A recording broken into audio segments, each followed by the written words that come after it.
person and the family and the society interlock, all three.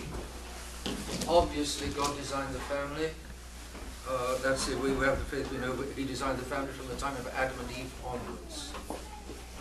He designed the person from the time of Adam onwards, and he designed society from the moment that there would be children of Adam and Eve, and then grandchildren, and then the human beings would spread all over the world.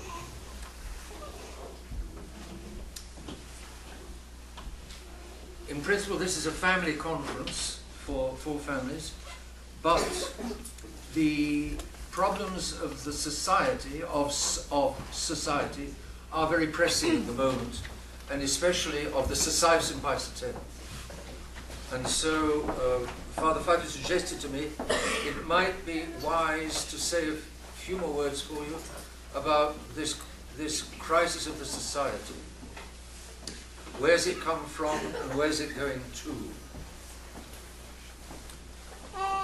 It comes from good old original sin. I say good old, meaning it's been around for quite a while, ever since Adam and Eve. There's a famous Spanish conservative Catholic writer of the 19th century, Donoso Cortes, who said that all heresies can be traced back to two, and I think he's right. One moment.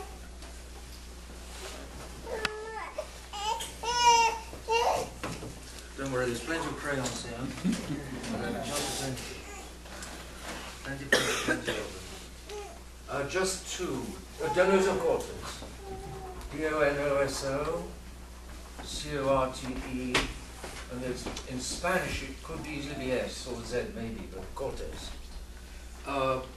He was born about plus or minus 1800 to plus or minus 1855. He didn't live very long. He began life as a liberal, and then he was in Parliament, brilliant mind, brilliant speaker. He was in Parliament, and the Spanish Parliament, and he converted. He understood the liberalism. He understood what was happening to the world in the wake of the French Revolution. You had yesterday, 1789, the French Revolution, and he understood liberalism, and then he got back to his faith, and he wrote some marvelous things and prophetic things about the way the world would go. And he said, amongst other things, he said that all heresies can be traced back to two: the denial of original sin and the denial of the supernatural. And even those two go together. The denial of original sin and the denial of the supernatural. Original sin. Imagine, here are two comparisons for original sin. Imagine, how many of you have built cards? You built 8, you built 2, 4, 6, 8. 2, 4, 6, 8, 2, 4, 6, 8. Who's built cards 8 at a time? A tower of cards. Who hasn't? Okay, you know what I'm talking about. It's very fragile, and it easily collapses. But when it collapses, all of the cards are exactly the same. What's been lost, something real has been lost, the structure, the shape, the appearance, but the actual cards are exactly the same once they collapse on the floor. Original sin is human nature given by God an original structure, so that it was like a house of cards. And it was much less fragile than a house of cards. Adam and Eve were naughty, big time. In order to break the structure, that God gave them as a gift to begin with, they really had to sin. So the sin of Adam and Eve was serious. Very serious. Another comparison, a tire. A tire hits a stone, the tire is cut, the rubber is almost exactly the same. The rubber is now split, but the rubber is exactly the same rubber as it was before it was split, only now there's a split. And of course the tire is completely different from what it was, it's unusable.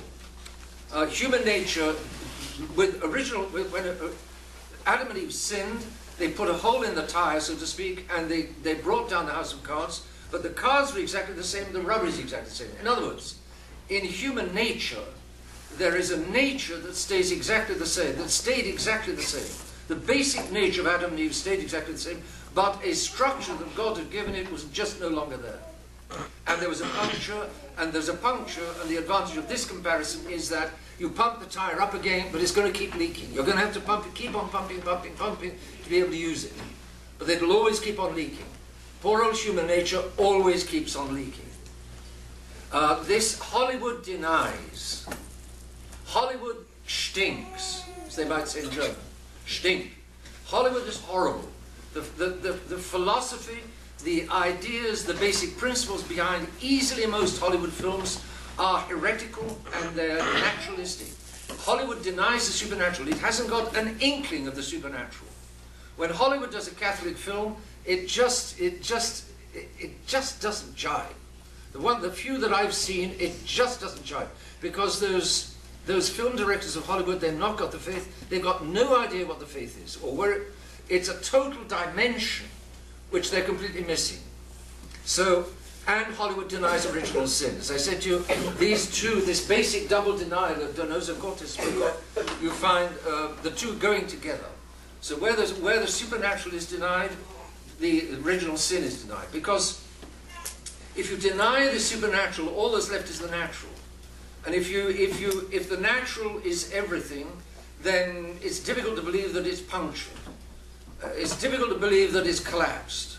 It's only if I have an idea of some much higher order which a man fell from and which man is called back to. So, an idea that every Catholic has. The idea that Adam and Eve fell, and the idea that Jesus Christ came to build us back and enable us to go to heaven. Every Catholic's got that in his head. But without the faith, the supernatural collapses, and then the idea that the nature is sinful collapses. Why does the idea that nature is sinful? Because of pride. Man can't bear to believe that he is not the greatest and the best. If he doesn't believe in God, if he doesn't have an idea of God so that he can see his own smallness and his own sinfulness. Oh, I open a bracket. When people begin to go to the Tridentine Mass, let's say after they've been in the Novus Ordo for a while, you may have noticed some of them, a number of them, begin to attend a few Masses, they like it, but then they don't come any longer. I'll bet you that one reason why is because when they come back to the true Mass, the supernatural begins to open up again. Because the Mass is purely supernatural.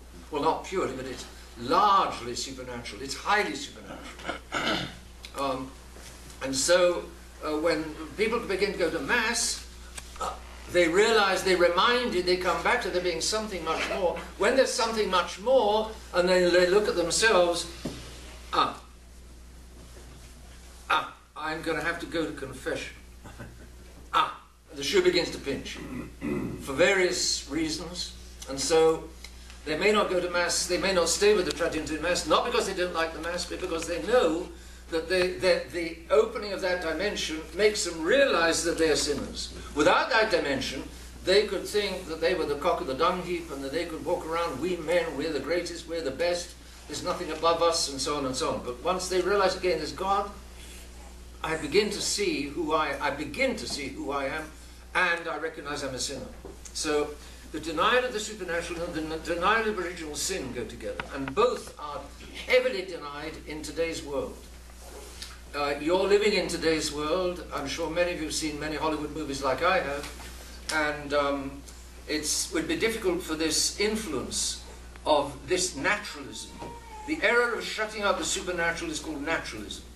It's saying that there is nothing above nature, the order of nature. Somebody once said, and it's a very good way of putting it, nature is what God gives to us of ourselves. Supernature is what God gives to us of himself. Supernature is purely God. It comes from God. It can come from God alone. You and I, by our purely natural strength and forces, we cannot achieve anything of supernature by our purely natural strength. If I have the gift of faith, and if I'm in a state of grace, and if I have charity, then I can achieve merit. Then what I do is meritorious, thanks to the state of grace that I have. But if I don't have the state of grace, there's nothing I can do. I'm an elephant that's fallen into an elephant trap, and I cannot get out of it by myself. God alone can pull me out of the state of sin, out of the state of mortal sin. So, the modern world denies original sin. Denying original sin, it cannot understand. It completely misunderstands life. And blocking out, shutting out the life to come and the world to come, it completely falsifies this little life. I'll give you an example, classic example. Equality, liberty, equality, fraternity. You may remember that was the slogan of the French Revolution. Liberty, equality, fraternity. Before God, we are all equal. Old, young, intelligent, dumb, man, woman, black, white, Jew, Gentile. As St. Paul says, in Christ, we are all, there's neither barbarian nor Greek, neither Scythian nor Jew or Gentile, whatever, as St. Paul says. That's in Christ. That's before God. But before men, amongst men, we're not equal at all. The races are not equal. The regions are not equal. The sexes are not equal. In any way, in everything of the heart, women are generally superior. In everything of the head, men are generally superior. There are always exceptions, of course, to that rule, but they're not equal in anything. But in strength, and so on with the races, God has planted inequality throughout his creation. But at the same time, as far as being born, having to live according to the Ten Commandments, our life of virtue or vice being measured, and coming in front of the judgment seat of God, and eternity, the possibility of hell, the possibility of heaven, in that we are all absolutely equal. In other words, in front of what the liberals are doing, is they're taking an equality which belongs to the next life, which totally belongs to the next life, that belongs to men in front of God.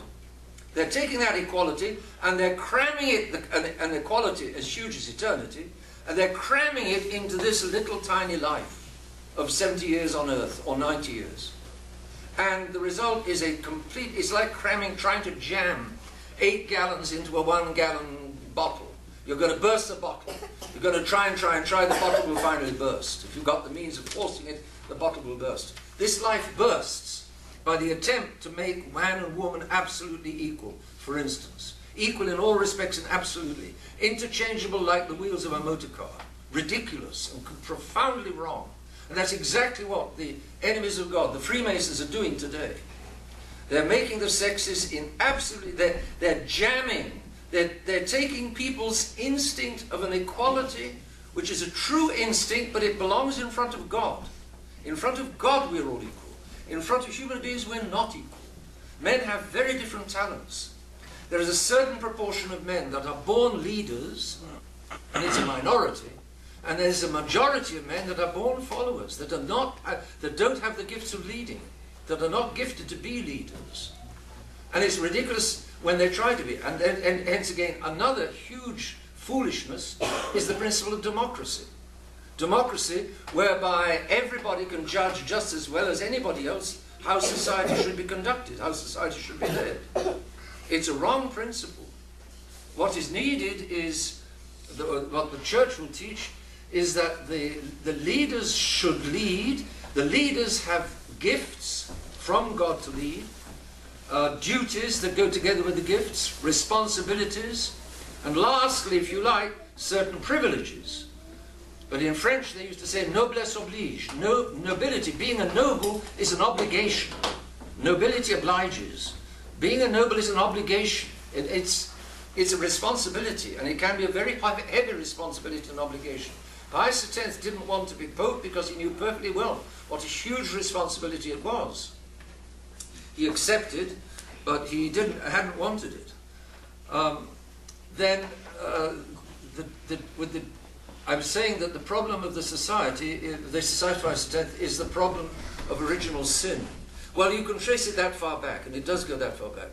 But closer to modern times, of course, well, you have it here. You've had it here. What Why did the Protestants break off from the church? Why did the liberals break off from what was there still was a Catholic civilization? Why did the modernists want to fix them? At the bottom of it all is pride. I'm sorry, I'm being very general. I'm not zeroing in on the specific problems of the Society of Pius X. But the problems of the Society of Pius X, the problems that it's now going through are basically as old as the hills. So, what we're up against is pride, the world, the flesh, and the devil, the three enemies. I'm still being very, very general, but you know, it's good old sinfulness. It's sin. What form does that sin take? You're going to. I mean, let's be more specific. Let's get down to the particular case of the SSPX. Well, I think that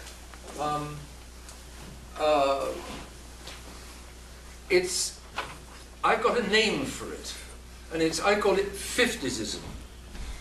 Where have I got my crayon? Lost it.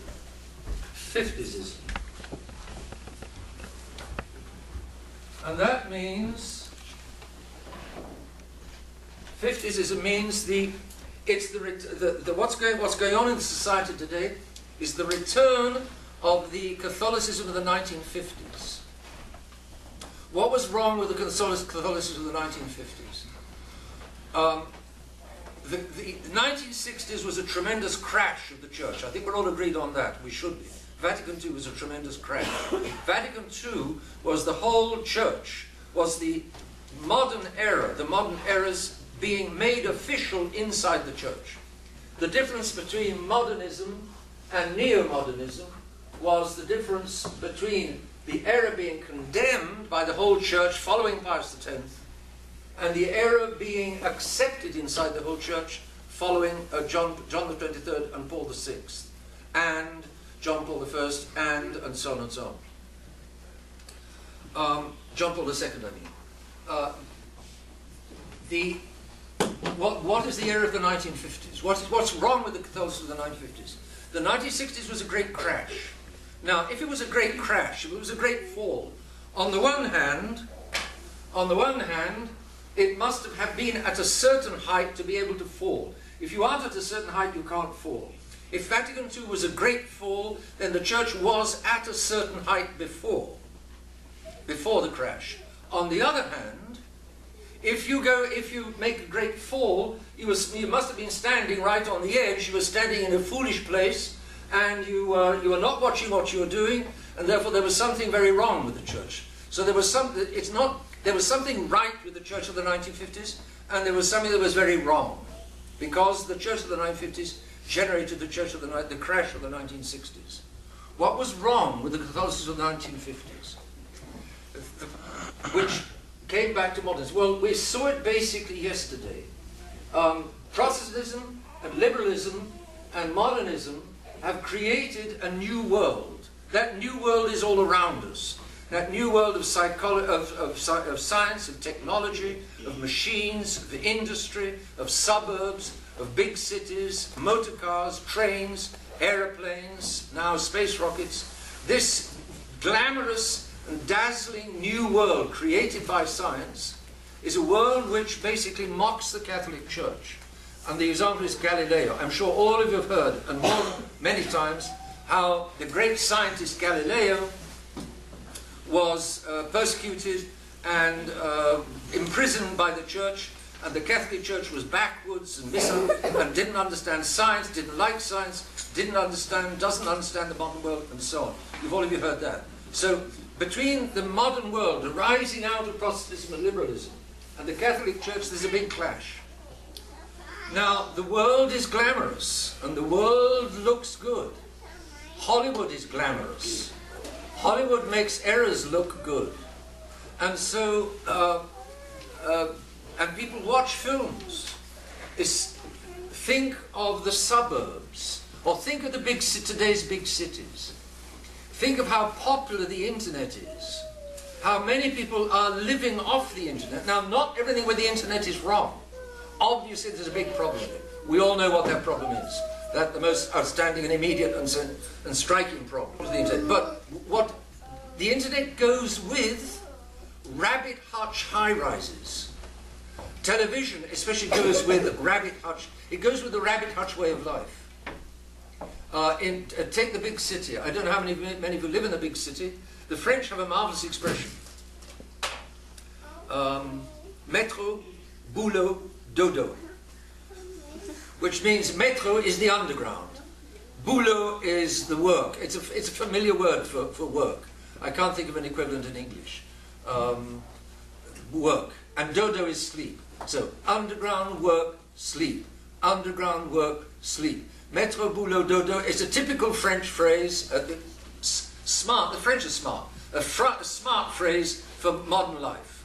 A routine in which I enclose myself of, I live in a little rabbit hutch, I take the elevator down, I get into the metro, I go and do a horrible job, pushing papers, insignificant, overheated, work without meaning in effect, little secretaries dancing up and down in short skirts, and the men, etc., etc., etc., etc., etc. A way of life made for adultery, one could say.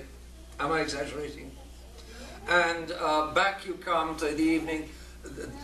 In that way of life, that is now a structure of modern life. You've got to agree. Many people live like that, and they don't want to be disturbed in that way of life. They come to terms with it, and one way in which they come to terms with it is very much television. Can you imagine living in a rabbit hutch on the 27th floor without television? You hardly know your neighbours. You come to the point of hardly wanting to know your neighbours. They're going to be here today and gone tomorrow. It's not as though you're going to have a great friendship that will last life, because you know they're going to be gone tomorrow. Therefore, many modern friendships, many modern acquaintances are quite shallow, because you know you're going to move. The population is mobile. You're not living for the whole of your days in one little village, which as so many people used to do. People used to be attached to the land. The farmer almost grew roots through his feet into the soil of his farm. He knew the acres, he knew the fields, he knew the streams, he knew the trees, he knew his own farm, he knew it very well. And you couldn't pull him off it, so to speak. Today, you know, the tractors, these huge combines, chase across these fields, and one man sitting in a superheated cabin with Hollywood films in the cabin can harvest all that's needed for the whole village to eat for the whole winter in a few hours. It's a completely different way of life. It's living in the city amongst men with man-made things. Everything is man-made. The blacktop, the cars, the lampposts, the high-rises, the concrete, the steel, the glass. It's all man-made. Out in the country, it's all God-made. The trees, the stream, a lot of it is God-made. There are some handmade things. Even a wooden plough is handmade. But the horse, the manure, you don't use chemicals, you use manure. Manure is precious in the old-fashioned country. Now, I'm not romanticizing the old way of life. What I'm saying here and now is it's very, very different from the big city way of life. And now, even the country becomes cityfied. The country becomes mortgages, banks, taking out a huge loan for a big machine. Somebody was describing me to the other day how in order to be able to live on the land today, you have to 10 farmers. One farmer has to have this machine, one farmer has to have that machine. The machines are so expensive that they can't, one farmer can't own all these machines without being a millionaire. And he's going to have it in the barn, he's going to use it for just 2 weeks at the most, and then the rest of the year it's not used. So what makes sense is for one farmer to have the machine, that one farmer to have the machine, and between the 10 of them, the families are made to live in society, the farmers are made to live and work, the machines force the farmers to live and work together. But then, as you now know, the huge city corporations are coming in on the countryside, and they're changing God's corn, they're changing God's wheat, they're changing everything. The bees are now dying because of the insecticides. Nature is violated. Man is no longer in tune with nature. The world is too much with us, late and soon. Getting and spending we lay waste our powers. Too little we see in nature that is ours. We have given our hearts away, a sordid boon. Wordsworth was writing around 1800. Around 1800, the English poet was realizing that the contact with nature is being lost.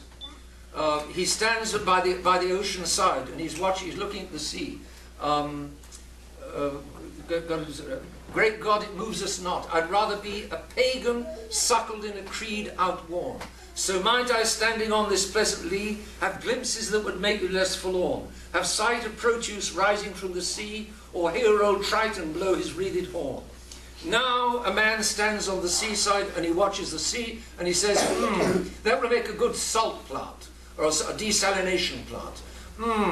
I wonder what the density of that water is, 2.5 or 2.7? I might make a marina here and make a lot of money.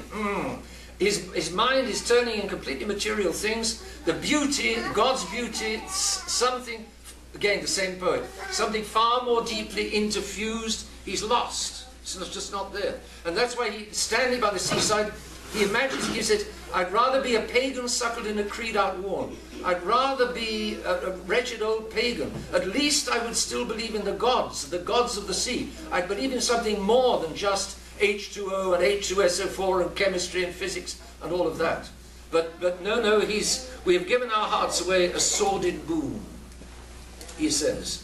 And so that's 1800, and the world has been going in that direction ever since. The result is now these huge cities in which make a total environment.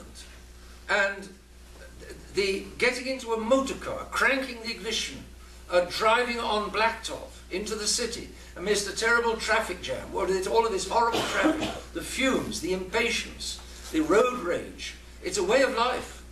It's a total way of life. And it's a way of life that is not in harmony with God, in harmony with the things of God. It's not a way of life that's motor cars are not sinful. Blacktop is not sinful.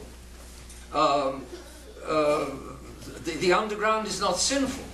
But Vincent McNabb, who was a great Irish Dominican preacher in London in the 1930s and 1940s, Vincent McNabb said, the modern city is mortal sin.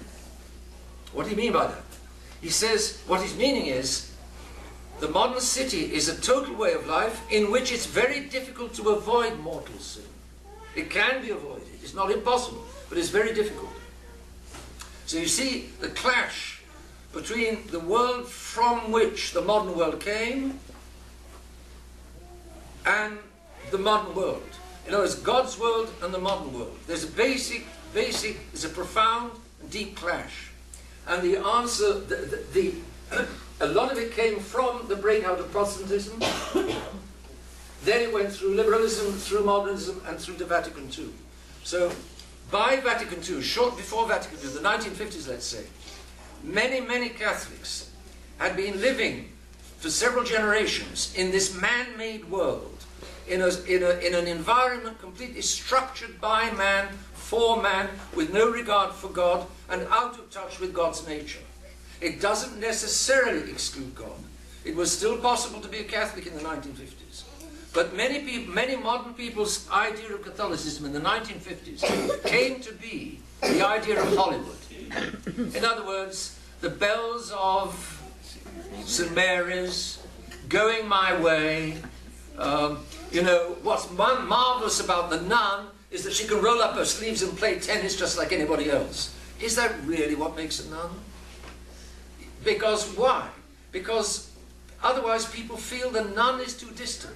There she is in a habit. She's too different from my way of life, and she's sort of condemning my way of life. I don't like having these priests around because I sense. So, what's the temptation for the priests and nuns? Well, they feel that they're not quite fitting in with the world around them. Their temptation is to hike up their skirts and begin dancing with the rest of the world. There is the second volume of Michael Davis's trilogy on, what was it, the Cranmer's Godly Order, Pope John's Council, and Pope Paul VI's New Mass. I'm sure some of you know one or two or three of those books. They're very good. The cartoon on the front page, on the cover of the second of those three, which was Pope John's Council, showed the bishops in mitre and crozier and dignified vestments going into the Vatican, and then it showed them coming out again, hiking up their cassocks and beginning to jive and rock and roll with a happy, goofy, stupid expression on their faces. And that was the change that was wrought by Vatican II, and obviously what was behind the change was the idea of getting the clergy and the church in tune with this completely different, natureless, basically godless, modern New World, Hollywood New World. And so the 50sism was that Catholicism which prior to the council, many people were living, everybody was living in the modern world. Practically everybody was living in the modern world, except for a few souls in the convents and monasteries perhaps. But everybody else was living. And the modern world exerts a huge influence. A huge influence. My environment exerts on me a huge influence. It stands to reason. And that modern environment was pulling, all the time, pulling Catholics, pulling at Catholics. It does, to this day, obviously, all of you know what I'm talking about. It pulls at Catholics today. And so the Catholics had, the priests felt that they were out of tune with the people. The people felt that they were being held back by their priests from the enjoyments and the pleasures of the modern world. They kidded themselves that the modern world is not all that bad, that it's really quite innocent, that it's really quite a good thing. It's glamorous, it's technological, it's advanced, it's progressive. You've got to move with the times, you can't, and so on and so on and so on. And therefore the priests and the people all agreed, so to speak, they were all ready to agree that the church needed to be completely changed. And that's what I call 50sism. People were not yet, they hadn't yet fallen, but they walked to the very edge of the cliff. They'd quite deliberately walked to the edge of the cliff. They were looking over and enjoying what they saw, and so they all jumped. The great mass of them jumped. And it wasn't only the bishops. There were, of course, a number of Catholics who didn't like what happened.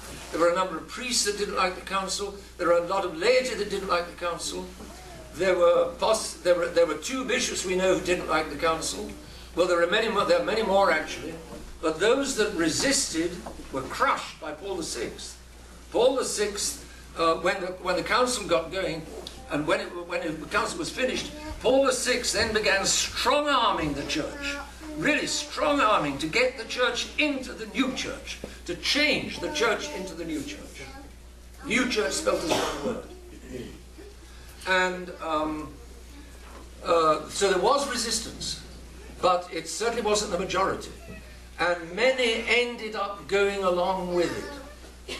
There was some resistance, but it couldn't really take form, take shape, until, well, there were some good priests, make no mistake.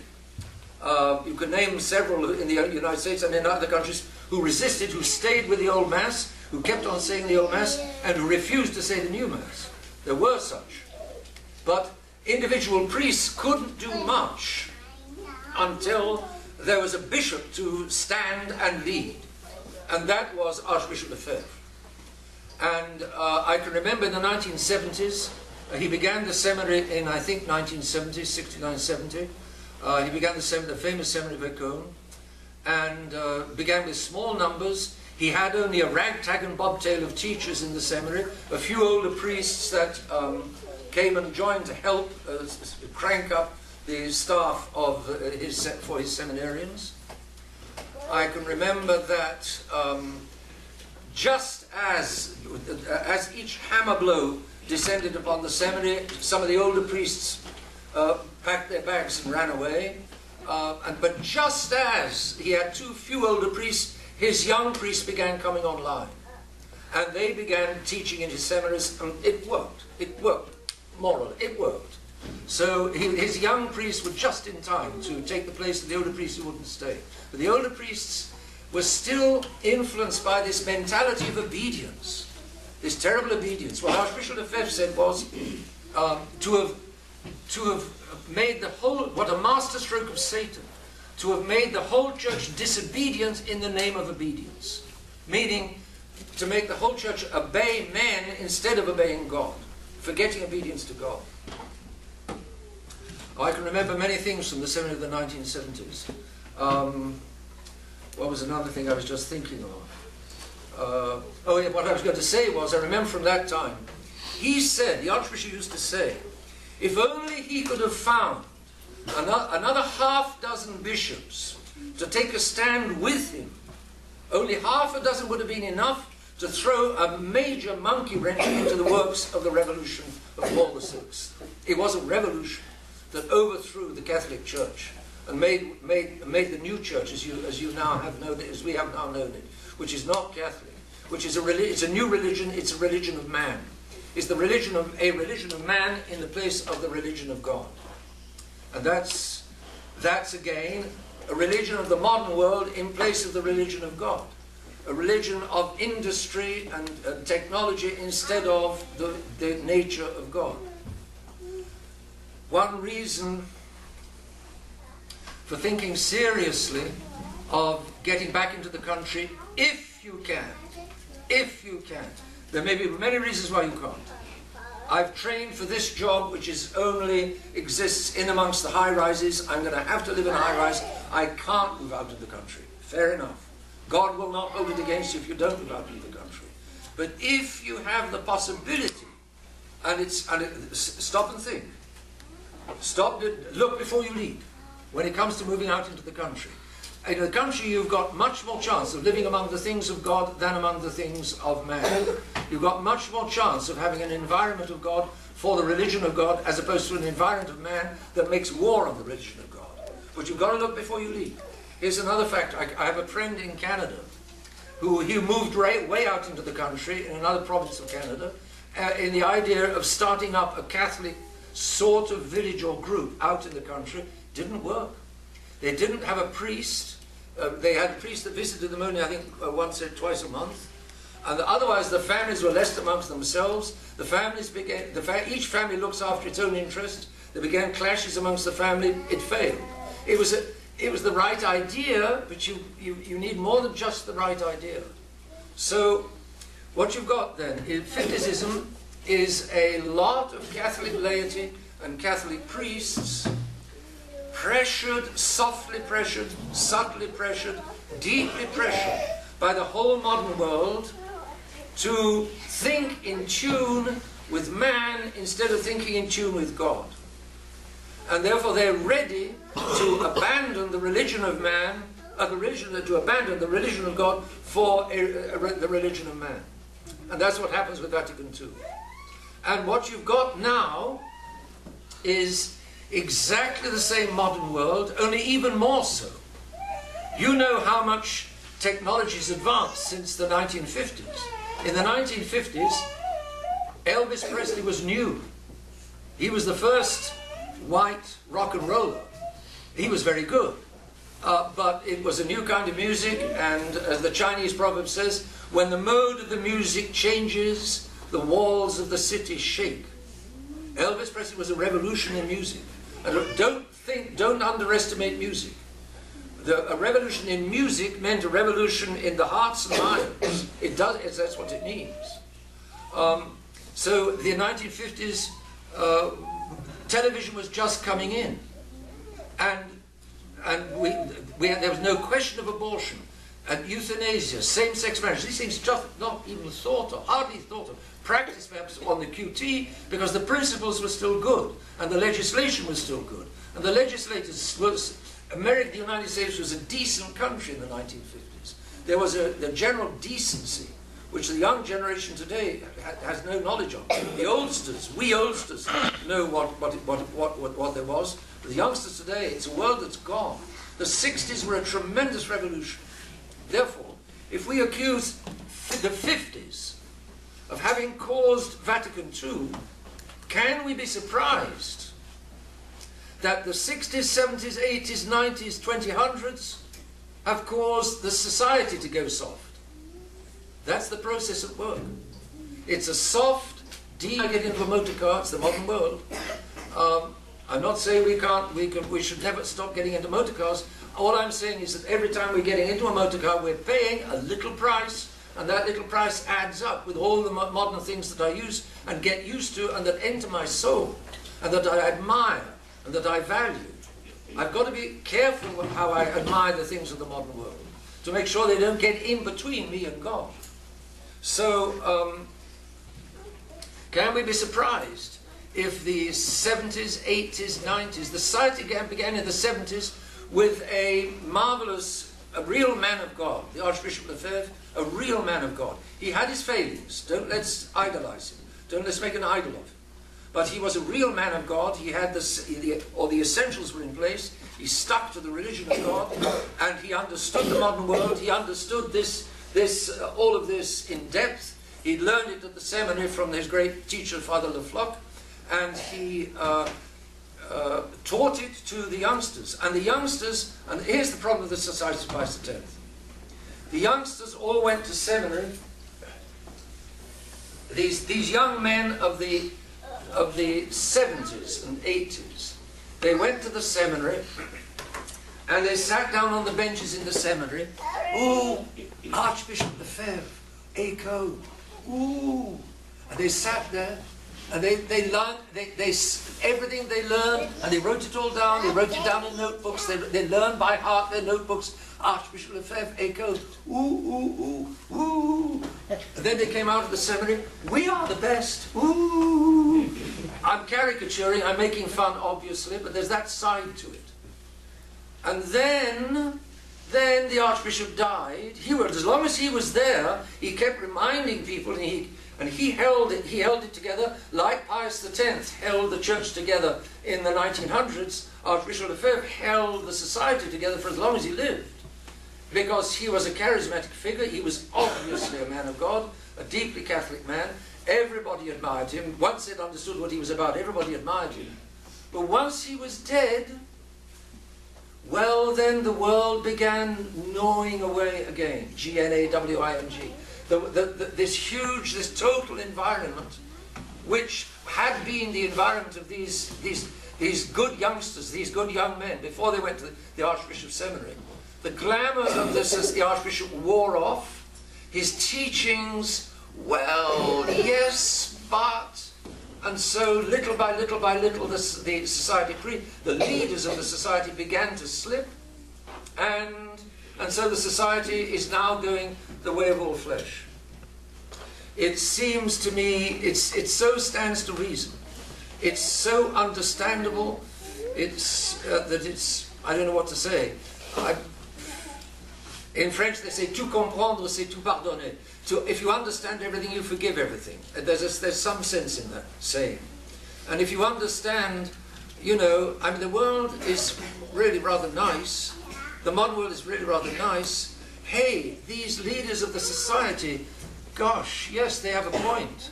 Do you know what? I think I might as well tomorrow or the day after become a liberal myself. After all, it would make life easier.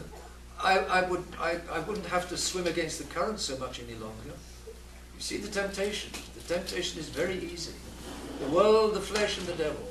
The religion of man, pride. The religion that fits the modern world, the world. The world, the flesh, the devil. The world all around us. The devil, pride. Man-centeredness as opposed to God-centeredness. The flesh, well, we know where that is all over the place today. So that's where perhaps the society is coming from. What's the solution?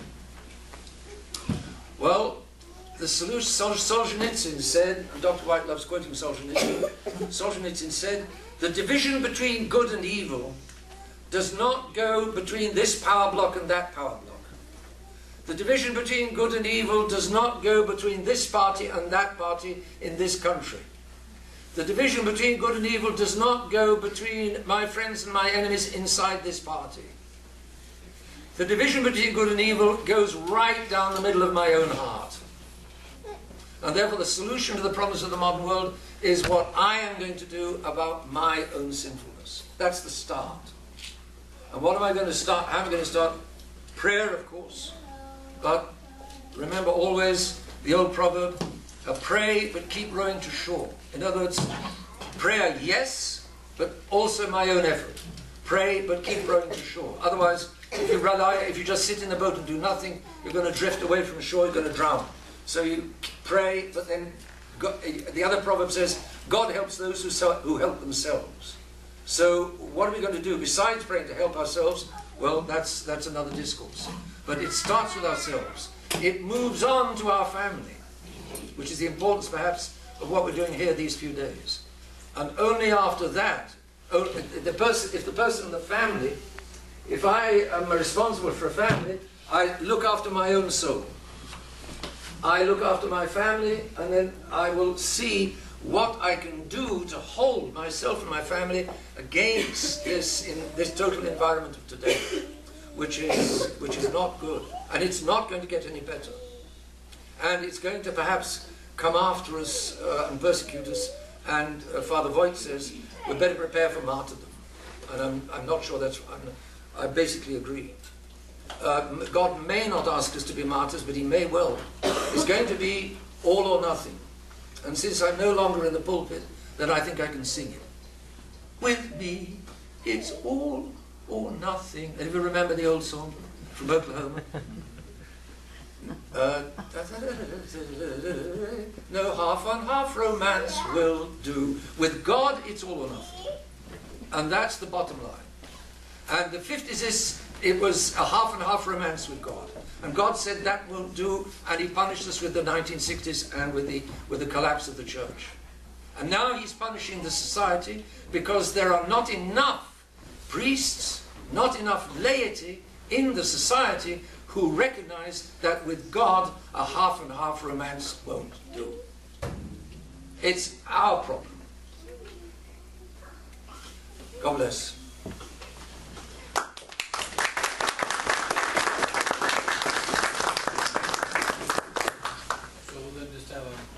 We'll do a few minutes break, and then we'll have it at 10:15.